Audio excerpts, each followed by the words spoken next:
Hello bikers, কেমন আছো তোমরা? আশা করি সবাই অনেক ভালো আছো।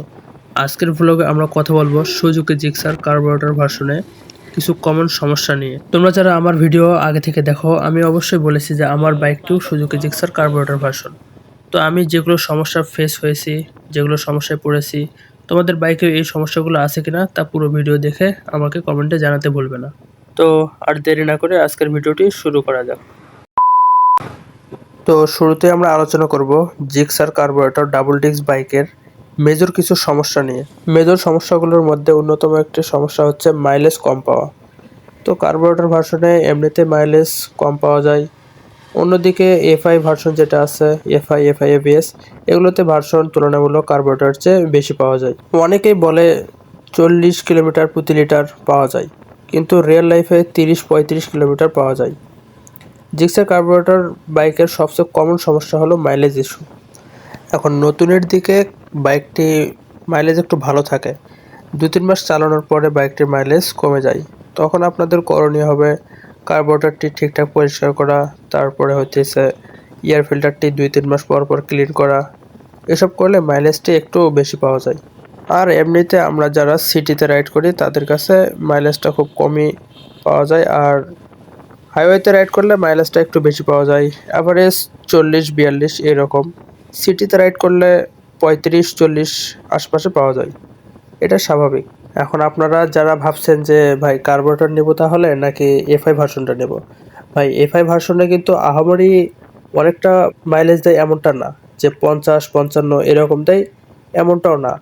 এখন কার্বোরেটরে আপনার অ্যাভারেজ 43-45 আশপাশে পাবেন, কিন্তু এফআই আপনি কতটাই পাবেন, 48-47, এর বেশি না। তো যাই হোক, এই গেল মাইলেজ ইস্যু। তারপরে আমি আরেকটি সমস্যার সম্মুখীন হয়েছি, যে ইঞ্জিন গরম হয়ে যাওয়া। এই বাইকটি যখন আপনারা হাইওয়েতে রাইড করবেন, দীর্ঘ সময় রাইড করলে ইঞ্জিনে প্রচণ্ড গরম হয়ে যায়। তো এটা স্বাভাবিক। সিটিতে রাইড করলে ধীরে ধীরে চালানো পরে এতে ইঞ্জিন অতটাও গরম হয় না। হাইওয়েতে রাইড করলে ইঞ্জিন প্রচণ্ড গরম হয়ে যায়, যার কারণে গরম অবস্থায় পারফরমেন্স কমে যায়। বাইকের ইঞ্জিন গরম হয় না এমনটা না, সব বাইকের ইঞ্জিনই গরম হয়। যেহেতু এই বাইকের ইঞ্জিনটা এয়ারকুল ইঞ্জিন, এয়ারকুল ইঞ্জিন হওয়াতে এটি ঠান্ডা হতে একটু সময় লাগে। অন্যান্য কোম্পানির যে বাইকগুলো আছে লিকুইড কুল ইঞ্জিন, সেই লিকুইডের মাধ্যমে ওই বাইকগুলো অতি তাড়াতাড়ি ঠান্ডা হয়, যার কারণে পারফরমেন্স কমে যায় না। তো এই সমস্যার সমাধান হচ্ছে নিয়মিত ইঞ্জিন অয়েল পরিবর্তন করা। যেমন 1000 থেকে 1200 কিলোমিটার পর পর ইঞ্জিন অয়েল পরিবর্তন করা, ভালো মানের অয়েল ব্যবহার করা, দীর্ঘ সময় রাইড করলে মাঝে মাঝে ব্রেক নেওয়া।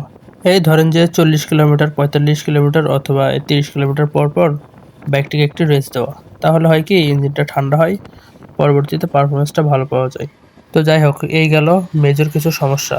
এবার আসি আমরা মাইনর সমস্যাগুলো নিয়ে। মাইনর সমস্যাগুলোর মধ্যে অন্যতম হচ্ছে ক্লাচ লিভার হার্ড হয়ে যাওয়া। সময়ের সাথে সাথে ক্লাচ লিভার হার্ড হয়ে যায়, ফলে গিয়ার শিফটিং কঠিন হয়ে যায়। এটার সমাধান হচ্ছে ক্লাচ লিভারের যে কেবলটা আছে, কেবলটা পরিবর্তন করা বা কেবলটা লুজ করে নেওয়া। তাছাড়া আপনার ক্লাচ ধরতে ধরতে, সিটিতে রাইড করার সময় ক্লাচ ধরতে ধরতে আপনার হাত ব্যথা হয়ে যাবে, এতে গিয়ার শিফটিংয়ে অনেক সমস্যা পড়তে হয়।